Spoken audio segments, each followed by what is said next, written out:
So welcome everybody to Love Speaks Love.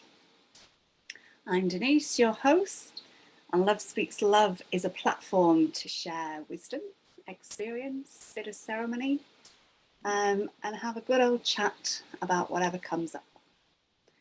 And my guest this week is Damian Nola. Hi. And I'll just wait for people to come in, and while we're doing that, I'll just check we are actually live and do a little bit of sharing. Sharing is caring. There we go.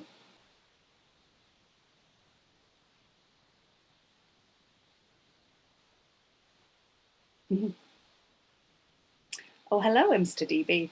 Fancy seeing you here. Okay. So I'll share it there. There. Oh, how wonderful! It's all in order. That doesn't happen very often.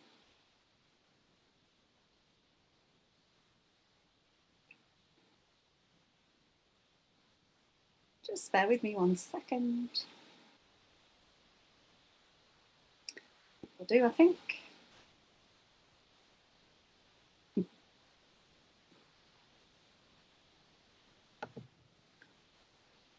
Lovely, people are starting to join. Hi, Heather. So I have some nettle tea picked by my own fair hands. This is non-stinging nettle. Oops, this is purple non-stinging nettle.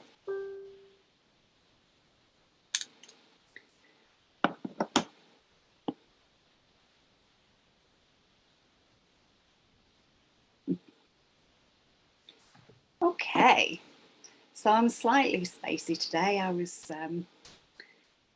teaching Master Practitioner Reiki today with Mr. DB, who is one of the people watching. So I'm slightly space cadet. Bear with me if my functioning is a little bit on the slow side and if words come out back to front, all a bit weird. All right, so I'm just going to start with the heart-to-heart connect. So let us bring our awareness to our heart space, breathing in love.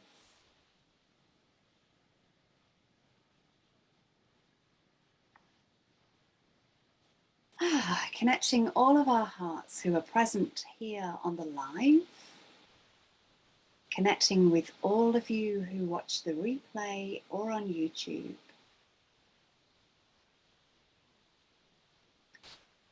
Connecting our hearts to the heart of Gaia, to the heart of the sun, and to the heart of Source Creator. And feeling source energy coming into our bodies through our crown. Feeling Gaia energy coming up through our feet. Feeling the energy of the sun coming into our bodies through our solar plexus.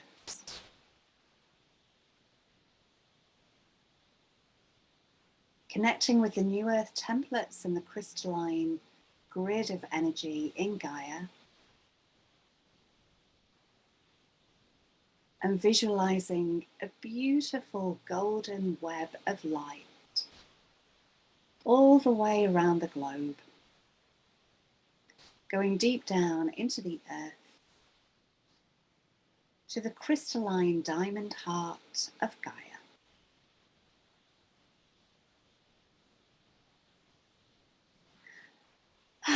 Breathing in more love and breathing out love.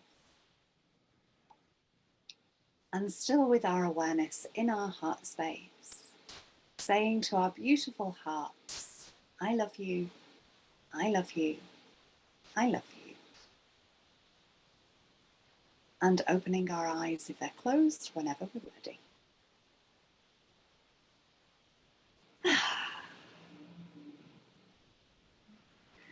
So welcome again, Damian. It's really, really lovely to have you here. Thank you for inviting me. It's beautiful to be here with you. And yeah, just checking that you can hear us okay. Damian was a little bit quiet before, but if you let us know if the sound is okay. And so Damian's and my paths have almost crossed over the years. It's quite an interesting, yeah, I think I must have mentioned a lady who is both of our Reiki masters. So Damian lives in London. I've always lived in the north of England. Um, and I think we both have a few Reiki lineages. I've got a few, I think you have as well. But in one of my lineages, and this is how I do my Reiki attunements as well, after being taught by this lady, Valerie Dayton, who was also known as Valerie Redding.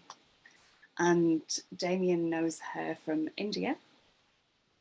And she used to have a photograph on her altar of a few people at Sai Baba's ashram in India. And Damian was one of those people on that photo when you were pretty young, I think, on that. I think I'm about 19. Yeah. Yeah. So, and we also met in person last year at the Voices of the Light Tribe as well in Glastonbury, that was hosted by Amrita Melchizedek, and had a whole host, like 22-ish co-hosts presenting there, and it was a really, really powerful journey over 4 days. So I wanted to ask you a little bit about your journey, because you've done so much so far. You've done a lifetime's worth of work and journeying and traveling in your still very tender years. So tell me a bit about your journey and anything that you want to share, because I know it's long. So whatever you feel to share on that, because it's very interesting and I'm quite intrigued. Was your mum quite instrumental in the start of this, or was it all kind of? Not really. Not Mm, really. I mean, my parents have a interest in this subject matter, but it's more of a interest rather than something that they've pursued. yeah. But the school that I went to from I think I left when I was around about 13 or so, taught philosophy, Sanskrit, meditation, very much coming from a Vedanta type background in terms of that particular awakening path. So that really got me into, shall we say, meditation from a very young age, and I just kind of took to it like a duck to water. It just felt very familiar, which obviously, as we know, is most likely past life influence. And from that, there was just this relationship with the divine that began to build in that way. And then that took me into my early teens and studying Reiki and Wicca and earth-based spirituality, and also studying like tantric forms of Buddhism, Tantra not in the way that it's understood in the West, which is very much more from the whole sexual side of Mm-hmm. things, but Tantra much more from the traditional focus of it, which is really our embodied relationship with all of life, and really how we live from our true nature within the world, or our Buddha nature, as they would put it. And studied several modalities of healing, Reiki, as Denise has mentioned, when I think I must have been about 16, 17, something of that nature. And a lot of experiences with other dimensional beings, angels, extraterrestrials, uh, what we traditionally call channeling. That sort of opened up, I suppose, yeah, in my mid-teens also. And then traveled to India with Valerie and another friend, Rita, and I think I must have been about 19, 20, no older than that. And we had initially planned to be there for 2 weeks and ended up there for 3, 4 months, as you do. So I spent about 2 months on Sai Baba's ashram and then about 2 months in Goa, and had about 4 or 5 interviews with Sai Baba, which were very instrumental in my process of really just opening. And it's literally like having a conversation like this, but obviously so much more is going on Mm-hmm. in that space. And then traveled to Egypt. I used to lead retreats there. Um, and so that was in my early 20s. And a lot more of what we would call like mystery school tradition type teachings, and working with the light body and the development of the energy system. And that sort of led me into my late 20s, and very much that then became very much the process of the embodiment of that. Like a lot of us here who are watching, I'm sure we can all feel very comfortable up and out and connected, but really how we live that within the world um, is fundamental.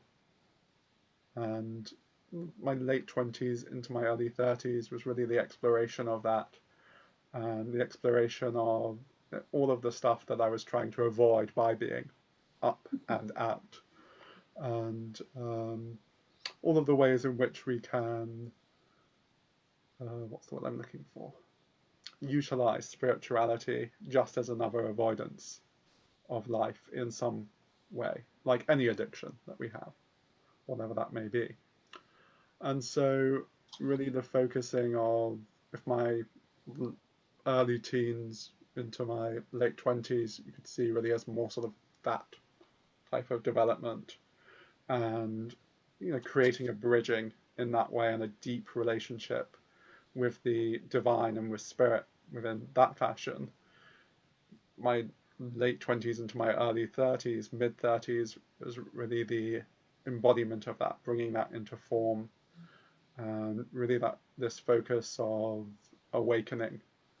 Um, a lot of my experience, more from my early teens into my late 20s, was very much more sort of the transcendental aspect of such. So a lot of experiences of oneness, a lot of experiences of very deep, expanded egoic states of consciousness, which are very subtle.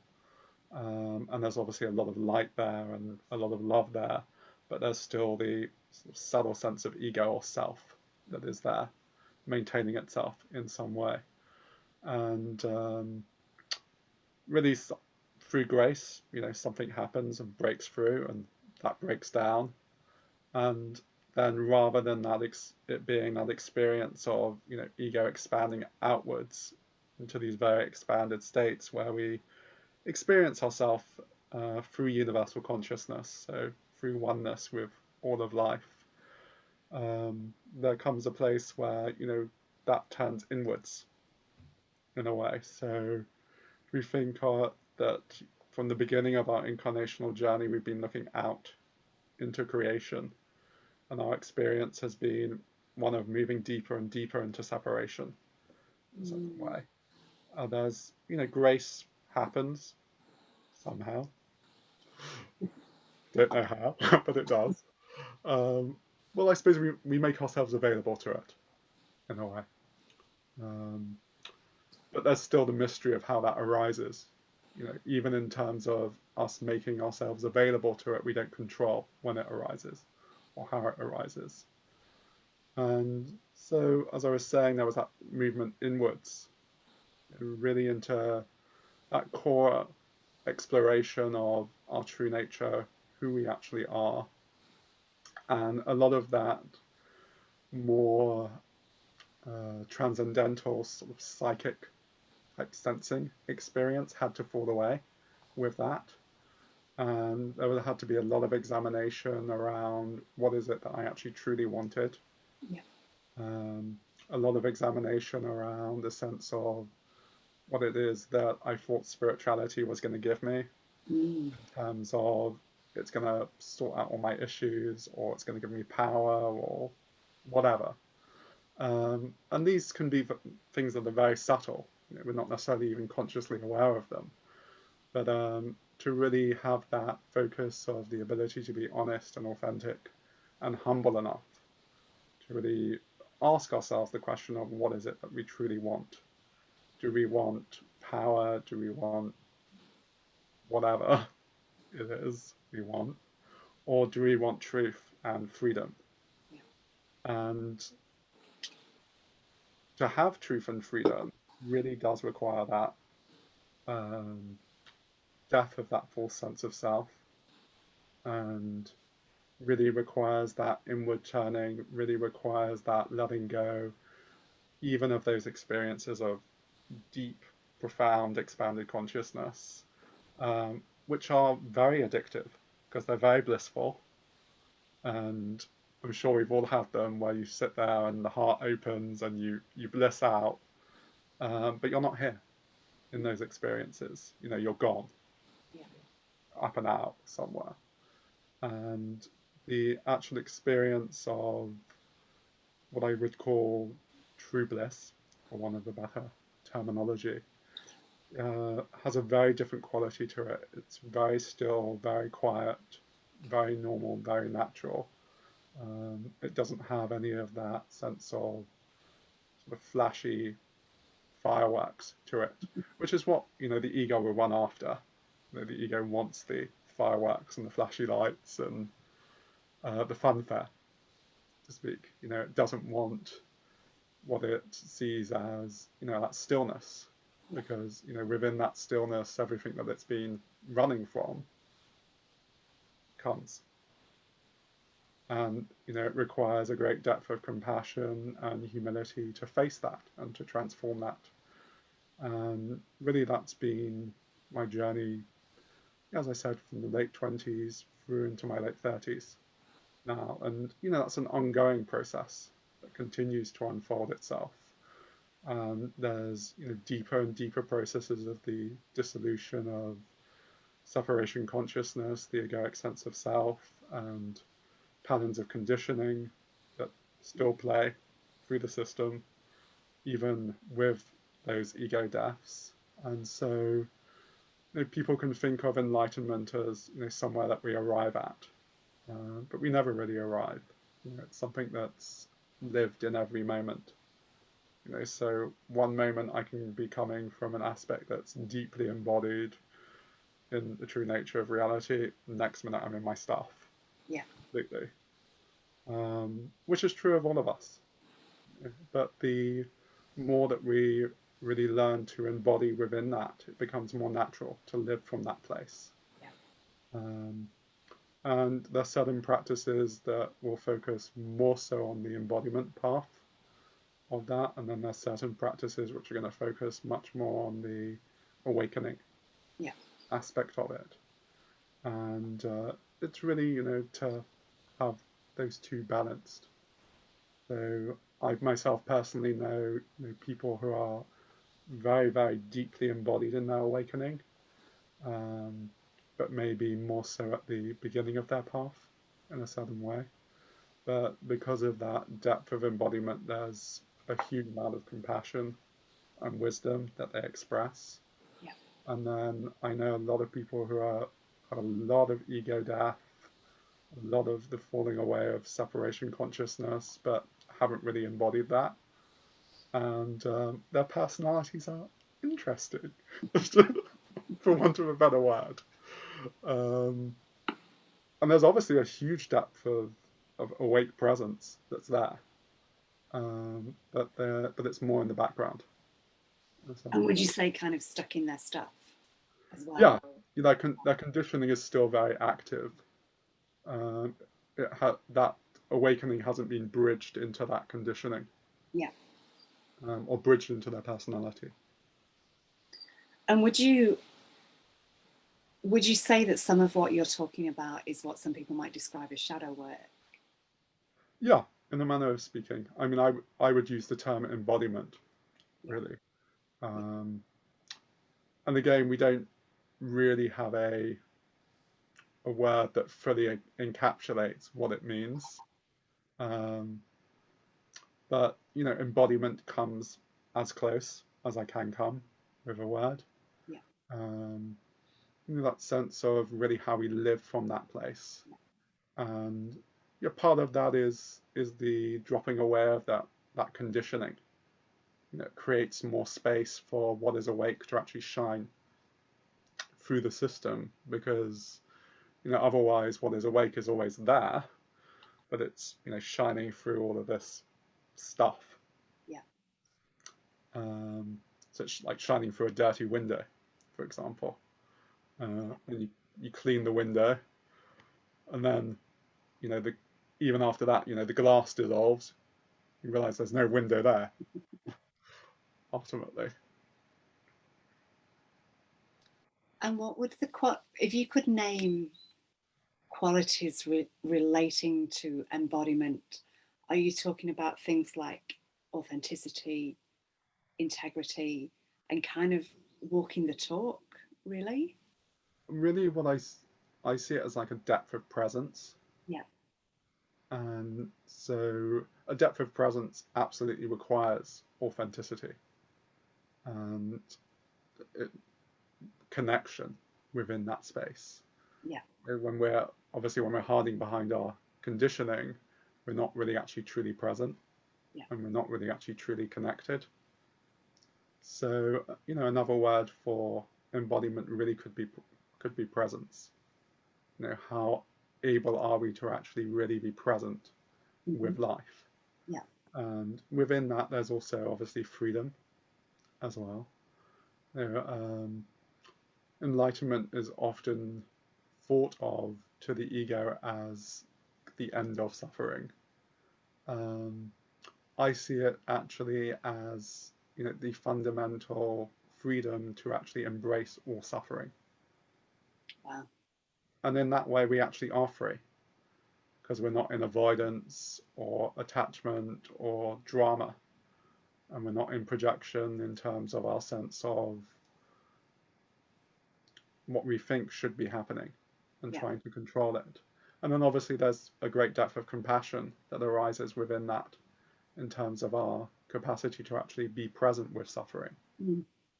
um, rather than to be running from it, which is so often what we do. And as I was saying, in my own experience, like late teens, early 20s, it was like, right, up and out, this is great. And sitting in those very expanded consciousness states, um, but really being removed from life in a certain way through that. Yeah. Yeah. Almost like, being away in the cave and just not, how can I describe this? Like it would be quite easy to be enlightened when you're sitting in a cave away from people and humanity and all the rest of it. Yeah. But it's actually being in this reality, and that's the challenge, isn't it? Then actually still being the embodiment of that, but within all the kind of, what would the word be? Um, all the dirge. Is that the word I'm looking Well, for? Yeah. to me, it's really opening to recognize that that's just as much a part of the divine as anything else. We often think of the divine as love, light, but the divine's also all of the stuff that we don't talk about. It's separation consciousness, it's all the crazy stuff going on in the world is also the divine. Yeah. And obviously, we can say that conceptually. And when we say that conceptually, we're just holding a concept of it and we're living from out of that concept. And there's obviously all sorts of reactions to that concept also. But when that is really truly embodied and recognized and we can live from that place, our relationship with life completely changes. Mm-hmm. Life is no longer the enemy. We're no longer in separation with life. We're no longer in disconnection. So there's connection in that place. And then we're actually able to show up with that in a connected way and in a sane way, rather than a way that's disconnected, insane, crazy, judgmental, which really just adds to the drama. Mm. So it's not that we're in this sort of passive place of like everything's perfect and love and light. Kali has a sword for a reason. She chops people's heads off, which is obviously metaphorical for the slaying of the ego. Yeah. Um, and there's fierce love and there's fierce compassion within that. And we see the nature of the divine within that, within our own lives, all of the time. In terms of experiences that like take us to the brink, but through that, huge breakthroughs that we can experience in terms of our process. Yeah. And so, on the surface, when we meet those, it can be like, whoa, what's going on here? But if we really are able to meet that as the divine with great compassion for ourselves and tenderness and love, and open to the wisdom within those experiences, there's the potential for grace there and healing and transformation. And really, that is what the path points to ultimately, in my experience. It's not this transcendental up and out. Mm-hmm. It's really opening to the presence of divinity here in life, and recognizing this is it. There is really actually nowhere to go. How would you how would you kind of describe the ego? Like, what is the ego to you? Mm-hmm. So the ego to me is our fundamental sense of separation Yeah. from our true nature, and really where that comes into focus. That's really the simplest way I can describe it. Yeah. And so when we're coming from a place of ego, it's coming from our conditioning, from our Well, all our conditioning arises from out of that sense of separation. yeah. All of our issues fundamentally at their root will have that core sense of separation from who we are. Yeah. And when we feel disconnected from who we are, obviously we feel unsafe. And because we feel unsafe, we create all sorts of strategies to create safety. We create also the sense of other as Yeah. well. When we create the sense of other, there's the sense of competition, Mm-hmm. and there's the sense of other as a threat. There's also all sorts of dynamics that come in terms of neediness, codependency, all of that, all of that stuff that we play out, and that's all part of the play as well, ultimately. And there comes a point where through grace that deconstructs, but that's a process and a journey. It doesn't happen Yeah. like that. There's I suppose what you could call lots of ego deaths that take place. A lot of traditions talk about this, and some traditions they say it happens like that. Um, Other traditions say it happens in steps. In my experience, it happens in steps. That's just my experience of it. I certainly know that also there are certain steps that have seemed to be bigger than others, and have been more profound in a certain way. Um, why that is, I can't say. Okay? But yeah, I would say as far as I can say from my own experience, it's an unfolding, deepening journey, of just a deeper falling away of that that that false sense of self. Yeah. And when you said earlier about who we are, you mean our divinity. Yeah, Yeah. Yeah. yeah. Whatever is actually meant by that. I'm like, should I try and probe deeper there? Well, you know, we have all sorts of concepts and ideas Mm. around what the divine is, and from the point of perceiving ourselves to be separate from that on the ego, we can't possibly know what that is. We can't possibly conceive what that is. And so also when people talk about enlightenment as well, unless there's actually been an opening to that, it's all just conceptual. Yeah. Um, it's like, supposed to give you an example, like eating chocolate. You know, if you've never eaten chocolate before, you know, you can read all the books, go, well, it's da da da da da, but then you eat chocolate, it's like, oh. Um, and you know, even in terms of very deep experiences of the divine and the mystical, um, our experience of that goes deeper and deeper and deeper and deeper, really into that place of mystery where we realize that, you know, we don't know actually, but then within that, somehow through grace, there's the recognition that because that actually is our true nature, paradoxically, we do. You know, it's hard for the mind to Yeah. get around in that way. Um, but you know, the truth really only reveals itself through that place of mystery.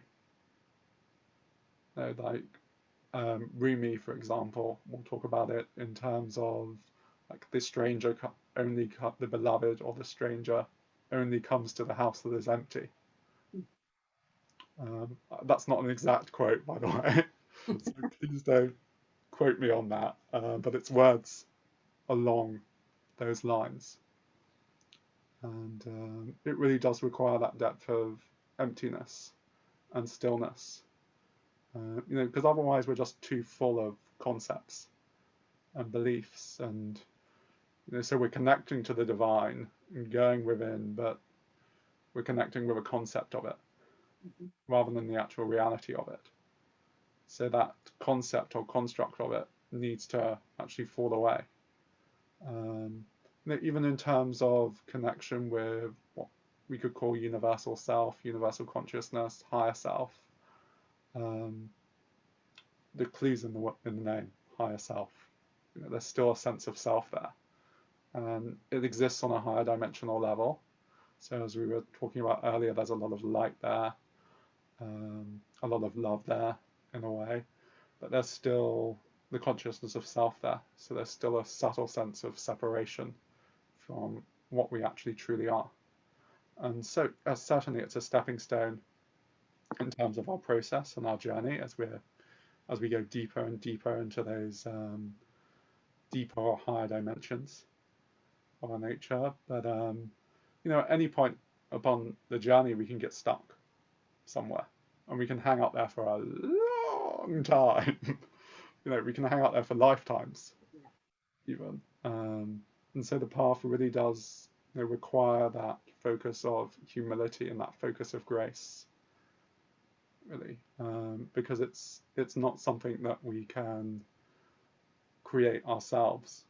You know, it it arises through grace from out of that place of mystery, from out of our willingness to surrender and to be open to that. And so also it's very much a focus of, you know, doing the work but without expectation, and you know, just making ourselves available in that way and showing up. Because when we're showing up with expectation, we're showing up with this is what should be happening, um, and all of our ideas, which also takes us into the question of like, do we have free will or not, which is the $1 million question a lot of people ask. In my experience, yes, we do, but it's our true nature that has free will. The egoic structure has no free will whatsoever.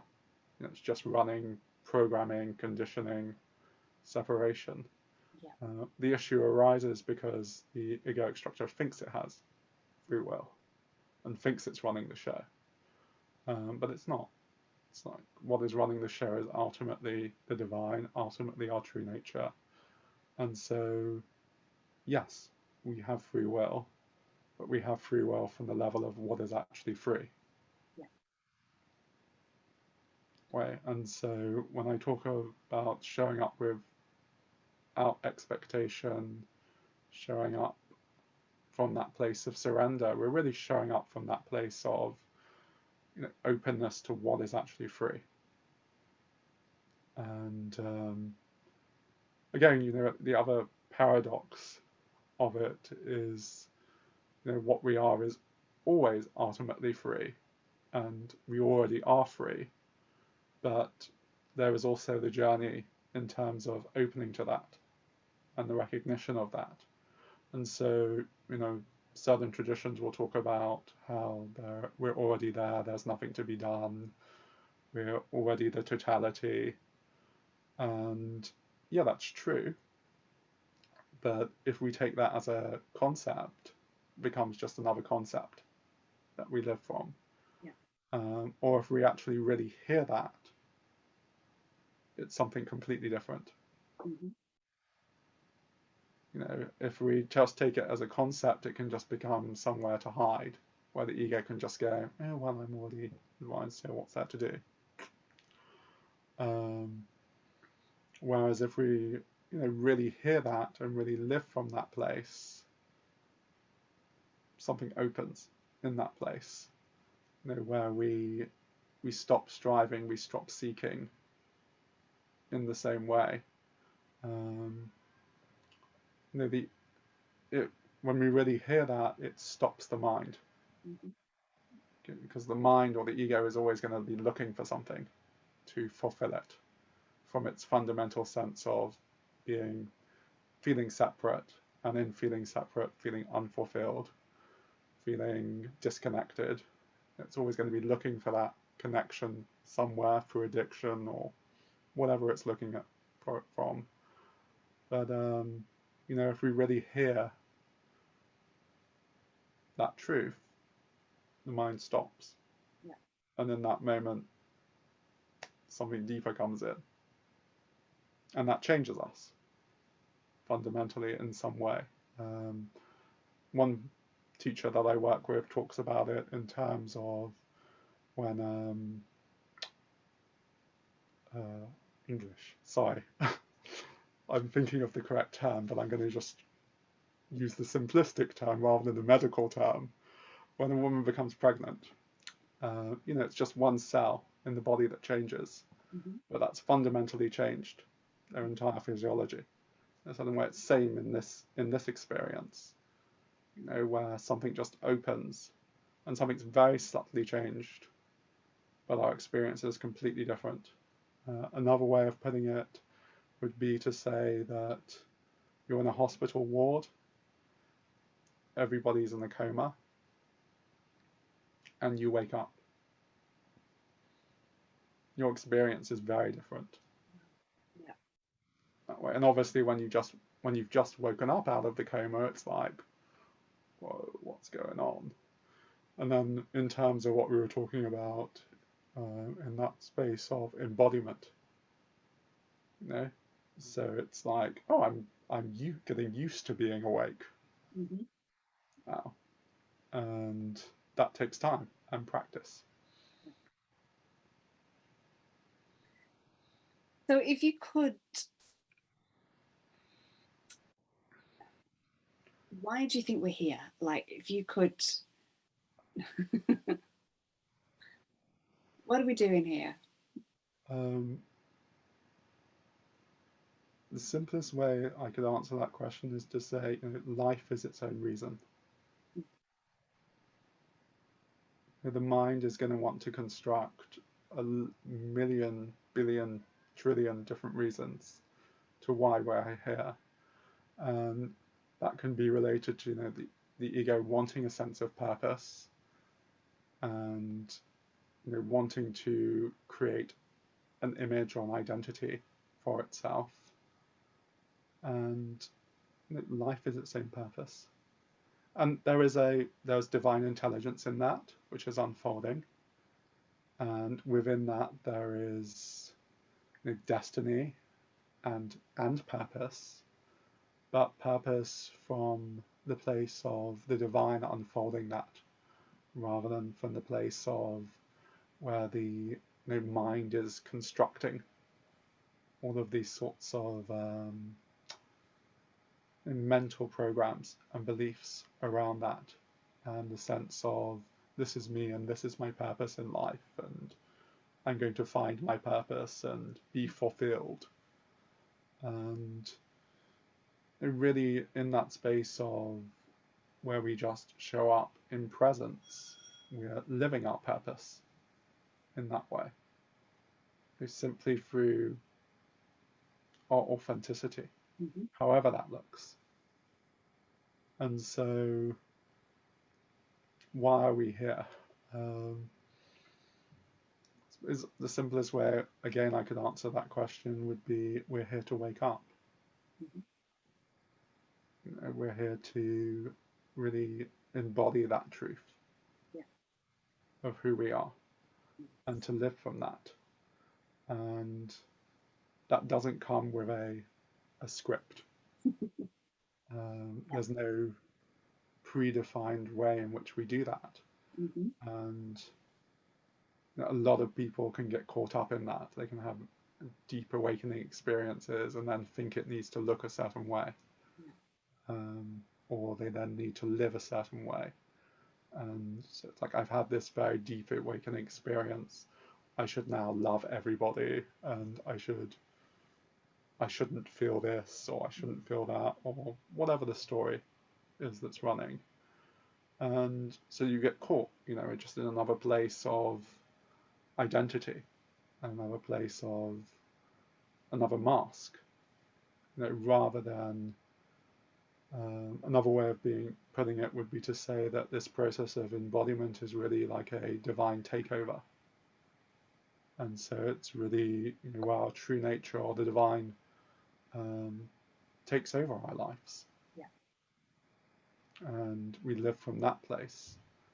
Before awakening, we're living from the place of the ego apparently being in charge and running our lives. And the sense of I am a someone with a life that is going somewhere, and my goals and all of that stuff. And that falls away, and then it becomes really a place of where our awakening lives us.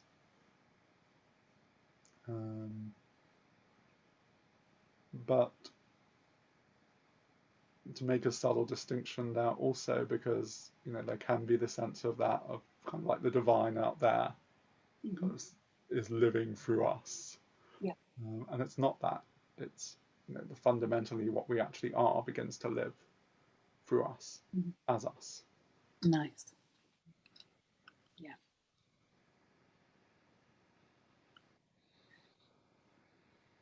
Now, I don't know if people can see around your neck, but I know I saw earlier you seem to be slightly lower down before. Yeah. I know you have an amazing love and collection of crystals. Yeah. I'm assuming that be Moldavite. Yes. Do you want to just bring it a little bit closer? Yeah. It's one of my favorite pieces. I'm going to put my glasses on for this. Wow. Is that one of the ones from Glastonbury? This I actually got in Brighton. Right. Yeah. I got in Brighton, must be 7 odd years ago now. Yeah, but I have quite a lot of Moldavite. It's one of my favorite stones, and as you know, it has that affinity with the Grail, and with that whole focus of really our process of coming into embodiment. Yeah. And in terms of the Grail legends, there's also the legend of how that relates to the Emerald Tablets, Also, there's also the legend of how that relates to this stone that was supposed to be in Lucifer's crown, also, and Moldavite being seen as like when Lucifer fell to Earth, and that whole process of Lucifer in terms of being like the morning star and redemption, and that whole focus of Lucifer's uh, correspondence also with phosphorus in terms of alchemy, Mm. and that whole alchemic process of where it is that there's the deep illumination of the shadow as well. And people have lots of concepts again and ideas around Lucifer and what Lucifer represents. And to my understanding of such, it's really again that focus of the descent, deep descent into separation consciousness, and the deep descent into the exploration of what it is to apparently be separate from our true nature. Yeah. And if there's again the philosophical question of if God is omniscient, is there anything that God doesn't know? And then the question of, well, possibly God simply doesn't know what it is not to be God. And this whole process being the exploration of that. And again, who really knows? But it's an interesting question to contemplate. And then the whole story of like Lucifer being the exploration of that. Lucifer as the brightest angel, basically, and the most beloved angel, taking on that role and agreeing to fall into separation, and then to have that that deep experience of that, and then awaken through that to the truth of oneness, God, and the archetypal story of Christ or Yeshua also represents that that sense of divinity coming into separation and then awakening to its true nature on the cross, and that really being a movement for humanity to also make that journey as well. And so Moldavite, coming back to Moldavite, I was like, what's the point I was making here? Like, oh yeah, the thing around my neck. Really holds that energy of that focus of that deep descent into separation consciousness, that deep descent into the shadow. If you think of it as being a meteorite, even, it's like descending from heaven into form. And then you think of it, Moldavite, as really being that fusion of celestial and earthly forces, in terms of how it's formed, and its chemical structure. And so it's holding that whole energy, and then obviously it has that deep correspondence with the heart as well, and the heart just in terms of our energetic makeup as being really that focus of where we open to the divine in that way. And yeah, it's one of my favorite stones. I love working with it. Wow, that's yeah, there's a lot that you've spoken about regarding Moldavite that wasn't in my awareness. So yeah, thank you for that. Which is really, I do love Moldavite. I haven't touched Moldavite for a while. I feel at the end of this, I shall. Now, I would love to see some of your artwork. Sure, So we're absolutely. going to share screen for this, and while you're doing that, I'm just going to check on the messages.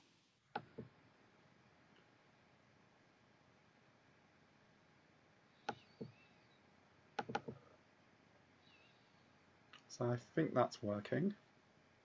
Seems to be. Perfect. Let me just.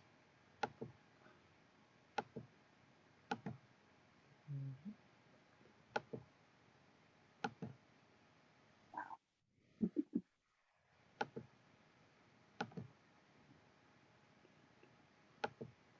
There we go. Wow. Okay, so talk us through this, or whatever you want to share. Yeah.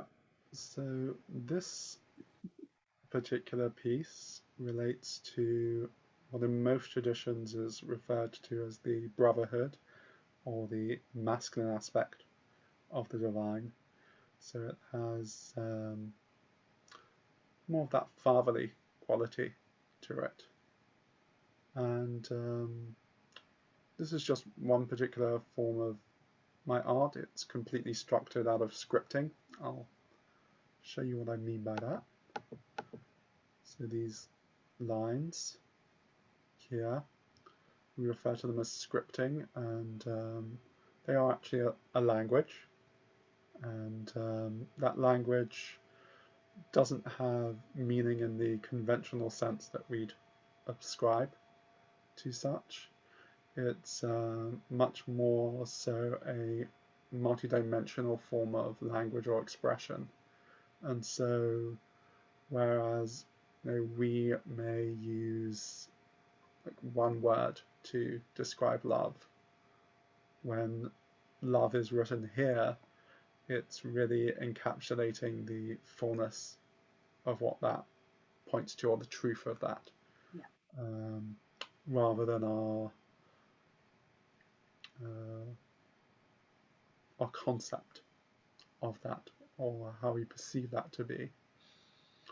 And this code came through um, probably about a year or so ago within my process. And really it holds this focus of, as I was saying, this deepening into our connection to the father aspect of the divine, and really where it is that we are not in relationship to that, or in disconnection from that. And I certainly know within my own process, even through having had deep experiences of the divine and a deep relationship with God, there are places where that's not open. Mm-hmm. And so it's this code that really brings that in terms of all of those places that we're not open to that, Yeah. all of those places that perhaps are a little more shut to that, all of those places that we're not letting the light in for whatever reason. And within my experience, and I can speak in terms of the experience of many who have come to work with me over the years, I've noticed that for most there's a deep focus of relationship with the feminine aspect of the divine, and most tend to be a lot more comfortable with that, in terms of that feminine, nurturing, loving, motherly aspect of the divine, and then less comfortable in terms of the masculine aspect. Um, and that masculine aspect, to my understanding, is really that focus of, where that light shines in, illuminates the shadow, illuminates all of that stuff that perhaps we've put to the back of the closet Mm-hmm. in that way. So naturally, we would build defenses around that and not let that in. And this code is really focusing on how do we open to that? How do we allow the light in? How can we actually really meet with the shadow Yeah. within ourselves? How can we feel safe to be held by that? And a lot of that is also in relationship to how do we trust the divine as well. Mm-hmm. A lot of that is held in relationship to how it is that we really trust ourselves also, and how it is that in that deepening trust and that deepening allowance of really seeing ourselves we also deepen into love and compassion for ourselves as well. We really come to embrace those parts of ourselves that we have hidden away, we've put in the back of the closet, and we may hold shame around, or we may hold the sense of the divine is judging us for. So that's that code. Can you just shrink it back so we can see the whole again after you've done that description? I just wanted to show people some of the details of such.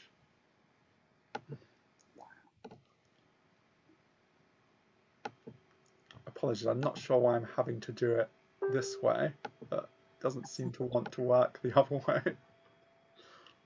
Wow.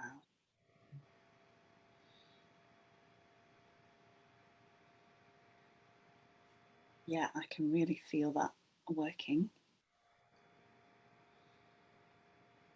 And it feels like it's going into all the nooks and crannies. Yeah. All the hidden away places, and almost, I was going to say like water going in, but it actually isn't feeling like water going in. Yeah, it is feeling like light going in. So how much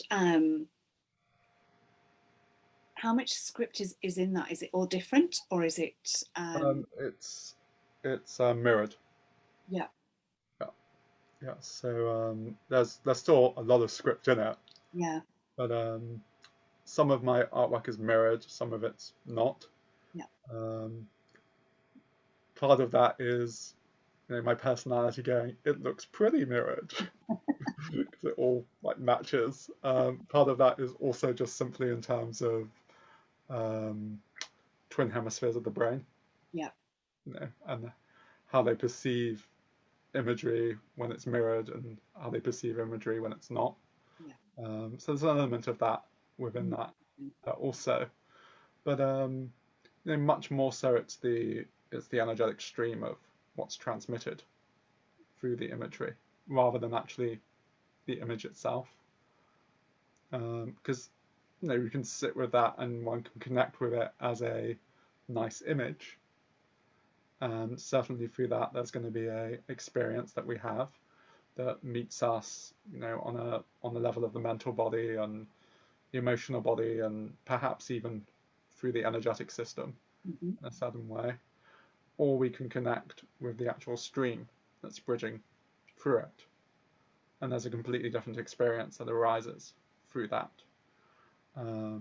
Similar to when we work with mantra, we can sit with mantra purely from an intellectual place of I'm sitting with mantra, I'm doing my mantra, and it's very mechanical and very repetitive. Or we can drop into this place where really the mantra begins to do us in a certain way, and just naturally begins to arise through us. And then we enter into that place where there is no us, no mantra, etc. Similar with the artwork. As we just really open and surrender into what is arising through it. And there's no wrong or right way to do that. It really just comes from that focus of, as I was touching upon earlier, just making ourselves available. Yeah. We hold the focus of intention to open, to surrender. And then surrender just happens somehow. We have this sense of I'm doing surrender, but we're not really. It's we make ourselves available to it, and then grace happens, and it arises. And if we're looking for that, we can catch that as well. We can catch that place where we go, did I do that, or did that happen from somewhere deeper? Yeah. And this code also takes us into that as well, as do all the codes in a certain way. Yeah, it's amazing. And then there's this code, which is more so the Divine Mother aspect Mm-hmm. So that prior code was, as I said, more the Divine Father Yeah. aspect. Um, and so this code is more taking us more into that divine feminine focus of wisdom and compassion. Um, it's the deeper construct of it is basically representing the Nadi system. So it has Mm-hmm. the petal structure that extends from the heart in a tantric tradition and Vedic tradition in terms of talking about the 72,000 nadis, and then how that relates also into what's spoken about in a lot of traditions as the 144,000 Yeah. or so, which is a conversation for another time because it's a long, It's huge. long conversation. Um, but yeah, it's basically working with that entire aspect of the subtle energetic system and our subtle heart channels and all of the energies that move through those subtle heart channels, bringing them into the central channel. Mm-hmm. So creating that focus of internal alignment through the central channel. And in terms of when that alignment is created, the nadi system and subsequently the nervous system and the brain go into a certain kind of harmonic state that creates this deep focus of alignment with the divine. Yeah.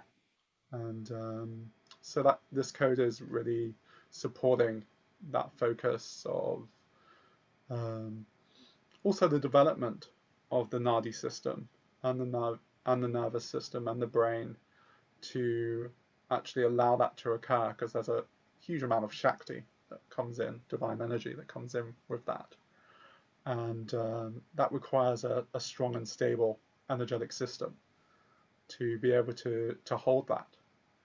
And otherwise the system just burns itself out. Yeah. So this code is supporting that. It's supporting that feminine focus of holding, deepening to that focus of nurturance.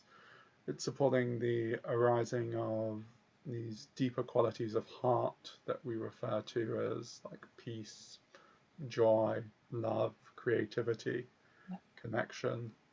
And if you really see the heart as the seat of identity, so in terms of shall we call it say surface levels of heart, we're more in that space of egoic identity. And as we bridge into deeper dimensions of heart, we begin to touch upon those deeper dimensions of the truth of what we are. Yeah. And so this code is really also bridging us into that, heart really just being another word for our true nature. And so that's that code. Amazing. And then Is there code in the gold yeah, ones as well? Yeah. yeah. And this is a different art style, as you can see. This came through maybe about a month or so ago. Yeah. I've not seen this one. And this represents Dumavati, who is one of the Mahavidyas, who are tantric goddesses. Wow. And if I remember correctly, there are 10. It varies in terms of the tradition. And Dumavati is known as the widow goddess. The legend goes, I won't go into the whole legend, but the legend basically goes that she consumed her husband, Mm-hmm. Shiva. And so even when Shiva, who is seen as reality, the divine, is consumed, she remains. Wow. And so she is seen as being the ultimate reality that is ever present even after the dissolution of creation or existence. Yeah.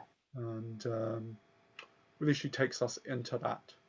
She takes us into that focus of liberation. And so obviously you can see in terms of the imagery, there's that whole focus of like that energy of divine fire, which is burning through all of that egoic stuff that sits within the system. And Dimavati is also associated with smoke. Mm-hmm. So she's associated with that that smoke that like obscures our true nature as well, but also the transformation of that and the clearing of that. And then there's also within that imagery, there's the energy of crow and raven, Yeah. which in this shamanic tradition is very much associated with magic and mystery. Crow is also seen as being associated with truth as well, and speaking of truth. Yeah. And then bat medicine also very much associated with the energy of the hanged man within the tarot. If we think of bat as hanging upside down, Yeah. and so turning things on their head as Mm-hmm. well, seeing things from a different perspective. Yeah. Also, bat being associated with rebirth. If we think of bats being in the cave, hanging upside down, the baby in the womb, Yeah. as well. So it's very much that sense of you know, opening to what is unborn, what is undying, what appears within existence, appears to change, appears to move, that is ever present and unchanging within that, which is really what we talk about in terms of our true nature. Yeah. And really what we talk about in terms of the dissolution of that focus of where the ego is trying to become something, Mm-hmm. and always looking for the next thing that is going to give it happiness or fulfillment or make it okay. Yeah. So that's very much that energetic that's present within that particular art piece. And then Amazing. this one I drew for a friend a little while ago. She just asked me to draw a logo for her business. Oh wow.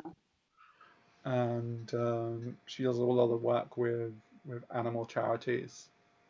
Um, and so I just sat and tuned in, and this is what came out. I very rarely have a sense of what's going to be drawn before I sit and draw it. It's very much a process of the arising from out of mystery of that. And very often, halfway through the process, I have a sense of it's going to look like this, and it ends up looking completely different. Very often, the start process of it, I'm looking at it going, how is this going to look good in any way, shape, or form whatsoever? I'm like, ooh, really? And layers unfold. Like this particular image, for example, I create them with Photoshop and by hand also. So they have various different layers which make them up. Yeah. And I think this particular piece had like maybe 70 or 80 different layers. Wow. So obviously you're just seeing the final image. Yeah. But there's layers upon layers of code that are in there also, which you don't get to see as the final result. Yes. But they're all in there. Yeah. Also. And this code was really just to a focus of supporting, bringing in that presence of divinity into my friend's business venture and her work, and really creating that deeper focus of alignment with the divine there, and how divine intention is shaping or moving her work in the world. That's a bit of the art. There's a lot more, but those were the ones that wanted to be shared today. Yeah. So when you say you do some stuff by hand, that's on computer as well. Yeah. Yeah. Yeah, I have I suppose you call it a tablet. Yeah. Like a pad that you draw on with a pen. And then I also do some work where I'll sketch something by hand, and then I'll scan it into the Yeah. computer, and I'll add detailing in, and I'll print it out and add more detailing, Yeah. rescan it. It's just simply that there's stuff you can do in Photoshop that's a lot easier, and it would be like, that's going to take me 3 hours to draw by hand. In Photoshop, it's going to take me 5 minutes. Yeah. It's Absolutely. like 5 minutes. I don't have 3 hours. And then also just certain stuff that I don't have the skill set to draw Yeah. myself by hand. But Photoshop just makes very easy to do. Wow. Yeah, and it's a skill set. Photoshop itself is a skill set all on its own, isn't it? Yeah, absolutely, absolutely. I mean, like I look at stuff that I created when I first started using Photoshop. Gosh, it must be 10, 12 years ago, something like that, Yeah. if not even longer. And what I'm creating now, and completely different. Yeah, it's really interesting how we evolve in the artistic Yeah, process. absolutely. And Absolutely. you haven't studied art, have you? Yeah, Yeah. it's incredible. No, I mean, it's never ceases to fascinate me. It's like I have no idea how I created that, Yeah. and then I'll go back and try to create it conceptually, and I'm like, I can't. Same in terms of singing, Yeah. where I'll get out the way and something will come through, and I'm like, wow, where did that come from? Hmm. And then I try to recreate it, and I'm like, I'm not gonna hit that note. There's no way I'm gonna hit that note. And then other times, I'm not in my head, not in my mind, and the body just goes, oh yeah, that's easy, no problem. Um, I wish I could do that all the time, but it doesn't happen like that, unfortunately. As we've been touching upon, it requires that focus of surrender and getting out the way and just showing up, you know. Wow. And have you studied, because I know you've got an incredible voice as well with a huge um, octave range. Have you studied singing or again, is that very intuitive? It's more intuitive. I sang at school, and I sang very briefly with opera, Yeah. like in my late teens, early 20s. Yeah. But it was very obvious that it wasn't my career path. And the divine came in and made that very obvious to me and went, shouldn't be doing this. And I went, okay. I loved it, very much enjoyed it, but it's a very different world. Yeah. And as much as it was a beautiful experience, I'm very grateful that I'm not doing it. Yeah. But yeah, it gave me a basic focus of training and a basic understanding of the voice and how to work with such. But yeah, it's much more intuitive in that way. And for me, it's much more in terms of, rather than that technical specificity. That's the word I'm looking for. Um, it's much more about, is there a depth of heart in this? Is there a depth of connection? Yeah. And so, whilst there is a understanding of, okay, I know how to hit that note and how to make that sound, and etc., etc. Um, when I come from that place, there's a certain way in which it can feel forced. Yeah. And I'm sure you've all seen singers who are technically perfect, but it's dead Hmm. energetically. And you've seen singers who are not technically perfect, but you're like, wow, Yeah. work. And I would certainly put myself in the second category. There's days where I'm like, I'm going to hit that note, no problem whatsoever. And there are days where I'm like, yeah, I'm not going to hit that note. It's not going to happen. but I work with heart and presence, and there's a completely different transmission Yeah. within that. Yeah. It Absolutely. comes down to what we were talking about earlier in terms of, are we connected? Hmm. Are we present? Or are we doing a performance? Yeah. And most of our life before awakening is a performance. We're performing for other people to be safe or to get something. And, even with awakening, that still happens.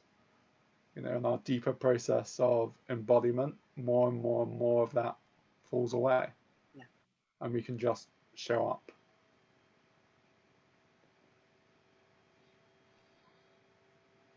Now, should we just take this? Is that all of your Yeah, yeah, that's the yeah. ones that Yeah. wanted to be shared. Thank you for that. That was incredible. Um, yeah, there's some beautiful, beautiful comments on there, and also for your voice as well. Um, do you find, as I haven't been using my voice anywhere near as long as you have, and I find there's a lot of change in my voice. There's a lot of not just new frequencies that can come in terms of I can hit higher notes, I can hit lower notes, but there's a difference. The tonality, maybe you might call it, of the voice has changed. Is yours still changing? Absolutely. Yeah, it's changing all the time. And it really changes with that deeper focus of opening into that depth of our true nature. Yeah. It makes space available for a much broader spectrum to express itself. It gets us out of that space of mind, out of that space of trying to perform, trying to make it sound pretty, or whatever headspace that we're in that way. And also just purely physiologically, in terms of the amount of stress and tension that we hold within the body, and Yeah. how that constrains and restricts the voice Mm-hmm. also, in terms of how the energy system evolves itself, how physiology evolves, also in terms of our awakening process, and there's much less stress and tension within the body as well. Our voice changes in that way. Also, we could even say that where our voice is coming from changes Mm. as well. You Yeah, know, that's interesting. Yeah. is our voice coming from mask, or is our voice coming from the truth of what we are? Yeah. And ultimately, it's always coming from the truth of what we are. But it's being filtered through all of that stuff.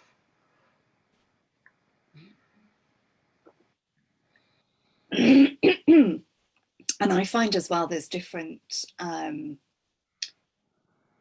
like I've explored, because sometimes when you're bringing frequencies through and you're kind of like not doing it, you're in the back room kind of watching and listening to it happening. Yeah, Even different parts of your mouth that you explore in terms of sound, and oh okay, I'm using, where your nasal passages come down, and like that chamber at the back of your mouth that goes up into your nasal passages, and um, different parts of your throat as well. And also the feeling of different parts of your body being stimulated with the sound. Like I can feel the vibration going lower down my body than it used to as well. Yeah, I find we could probably do a whole. yeah. I mean, there's a whole science around Mm, sound and divine voice and light language and yeah, mantra. It's a broad subject. yeah, And yeah, we could absolutely. I mean, I could talk about it for hours upon hours, but yeah, just briefly to um, comment on what you were sharing in terms of that sense of it moving deeper down the body. That's really that process of embodiment. yeah, Also, um, one particular model. It's not strictly true, but it works as a model. in terms of awakening is how they speak about when we first awaken, we awaken on the level of the mind. And so when we awaken on the level of the mind, there's a rich sort of, shall we say, conceptual understanding of all of the subject matter, and I am not my identity, I am not my story. And then that moves into the level of the heart, and the heart really being the, as we were touching upon earlier, the root of identity. As it moves through the heart, there's the deconstruction of that sense of identity. And those heart qualities begin to arise in terms of deeper peace, compassion, love. And then when that awakening really moves into the belly, is when we really embody it in life. And that's really that's meeting with the beloved that is spoken about. And there's that whole like alchemical process of the transformation of all of that stuff that sits within the sacrum and the root, and really meeting all of that stuff of what it is to be human, what it is to be in the world, what it is to be in life, which is a big challenge for a lot of us. A lot of people will stay on that level of the heart. They never really make that journey deeper into that place. And that level of living from heart is exquisite and beautiful. And we meet very heartfelt people who are very compassionate and very loving, but there's a process that can go deeper with that. Interesting. Now, I assume that we can expand on that. Damian and I are going to do a Facebook Live on Thursday. It's the 9th, I believe, if I remember correctly. No idea. The 9th, yes, which is a Thursday. Yeah. You say. So yeah, keep an eye out for that. We'll do a kind of event thing for that. So it'll be a Zoom call, but it'll be are we doing it live on Facebook or are we doing a Zoom? We could do both, couldn't we? We could do both, yeah. Either way, it'll be in the event. We'll have decided by then. So yeah, embodiment is the very broad kind of title for that. So yeah, I'm looking forward to that. So that'll be this coming Thursday evening, British summertime. And thank you very much for everything that you've shared today. This has been a really enlightening conversation. I've really enjoyed it. And thank you for the artwork as well. Pleasure. Is there anything else you want to say about Thursday before we close, or anything else that you want to share? Yeah, really, on Thursday, as Denise was just mentioning, my sense is what we'll be exploring is more so that focus of embodiment and what it is really to live in the world from that place of our true nature, and what it is to really step into deeper intimacy, into deeper connection, and what keeps us from that. And how we can work with that, how we can alchemicize that, and really the gift that brings to our lives of that deeper sense of fulfillment, that deeper sense of where we're no longer in struggle with life, we're no longer seeing life as the enemy. Nice. Yeah. And I wouldn't be at all surprised if there wasn't some light language in there as well. There probably will be. It wouldn't surprise me in the slightest. So thank you also to everybody watching. I'll just have one. Yeah, Helen, you've asked. Yeah, this will be, because this is live on Facebook. You'll be able to, once we've finished, it will be up on my page and on Damian's page as well. If you want to look back over what you've missed or watch anything again. Yeah, lots of beautiful comments about your artwork and your beautiful voice as well. So thank you everyone. And thank you everyone who's joined us on the live, who will join us on the replay and on YouTube as well. So I almost went into a Two Ronnies thing then, and it's goodbye from me. And it's goodbye from her. And it's goodbye from me. Thank you everybody, and we will see you very soon. I'm going to stop the live first.